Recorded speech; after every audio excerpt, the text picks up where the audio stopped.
আসসালামু আলাইকুম, আমি আব্দুর রহিম, ইংরেজি শিক্ষক, ইংলিশ ক্যারেট একাডেমি। আজকে আমরা শিখবো প্যারাগ্রাফ। আসলে আমরা প্যারাগ্রাফ লিখতে অনেকেরই সমস্যা হয়, কিভাবে শুরু করবে, কিভাবে শেষ করবে, প্যারাগ্রাফের মধ্যে কি লিখবে, এইটা নিয়ে অনেক সমস্যা হয়।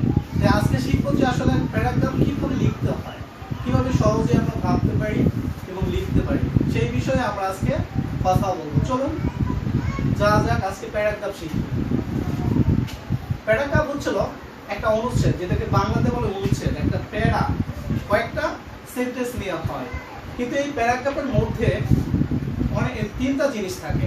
আর এই তিনটা জিনিস যদি শিখি তাহলে আমরা প্যারাগ্রাফে লিখতে পারবো, এসে লিখতে পারবো, কম্পোজিশন লিখতে পারবো, এছাড়া অনেক কিছু লিখতে পারবো যদি আমরা একটা প্যারাগ্রাফের আইডিয়াকে, প্যাটার্নকে ফলো করি। তাহলে চলুন যাই আসলে জেনে নিই তিনটা কি জিনিস। প্রথম অবস্থায় প্রথম প্যারাগ্রাফের যে প্রথম পার্টটা সেটা হয় topic sentence. Topic sentence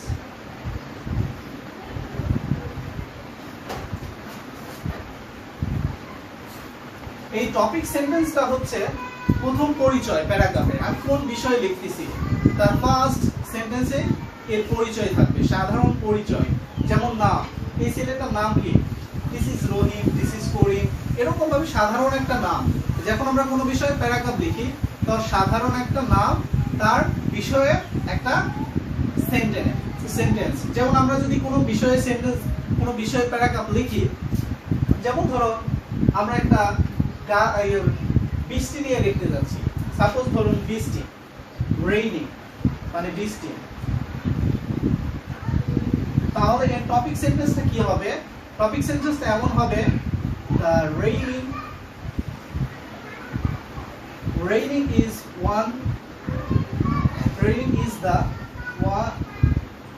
is the kind of water। এক ধরনের পানি, বৃষ্টিটা হচ্ছে এক ধরনের পানি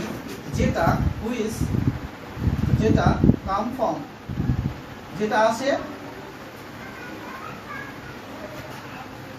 আকাশ থেকে, from sky or অথবা cloud, মেঘ থেকে।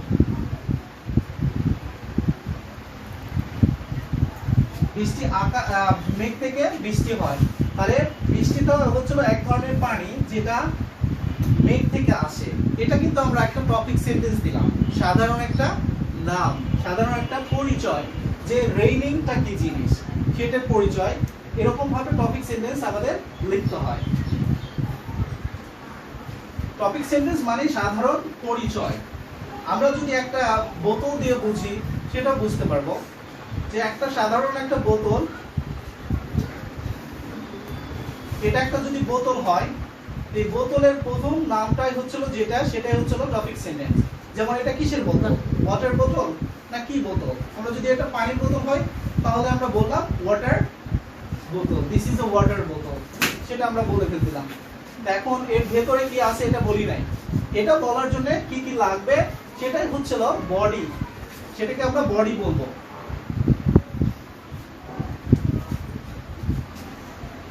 তাহলে এই একটা বোতলের ভেতরে কি আছে আমরা জানি না।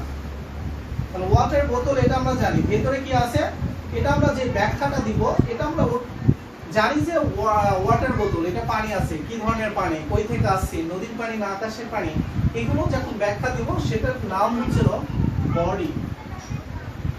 দ্বিতীয় পার্ট যেটা প্যারাগ্রাফের সেটা বডি অর্থাৎ ব্যাখ্যা।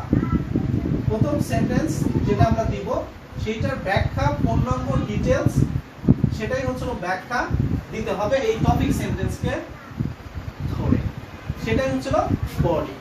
তো আমরা এখন বলবো যে এই ওয়াটার বোতলের মধ্যে কি কি আছে। যেমন নদী থেকে নেওয়া হয়েছে, এখানে 1 কেজি পানি আছে, এখানকার পানি ফোটানো পানি, এরকম ভাবে আমরা বলতে পারি, সেটাই হচ্ছিল বডি বা ব্যাখ্যা।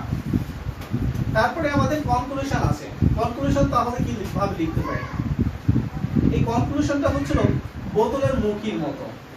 এই বোতলের মুখি যদি আমরা বন্ধ করি তাহলে কিন্তু এর মধ্যে পোকামাকড়, ধুলাবালি এগুলো যাবে না। কিন্তু যদি এই বোতলের মুখিটা আমরা কি করি, খোলা রাখি, তাহলে কিন্তু আমাদের পোকামাকড় বা বিভিন্ন ধূলিকণা যাবে, এতে বোতলের পানি যেটা থাকে সেটা কিন্তু নষ্ট হয়ে যেতে পারে। তাহলে নষ্ট যদি হয়ে যায় এরকম ভাবে প্যারাগ্রাফে যদি আমরা কনক্লুশনটা না দিই, তাহলে আমাদের পুরো প্যারাগ্রাফটাই নষ্ট হয়ে যায়। তাহলে কনক্লুশন, তৃতীয় পার্ট হচ্ছে কনক্লুশন, মোস্ট ইম্পর্টেন্ট। কনক্লুশনের মধ্যে থাকে এখানে উপদেশ দিতে পারি আমরা, একটা শেষে আদেশ দিতে পারি, এখানে আমরা পরামর্শ দিতে পারি,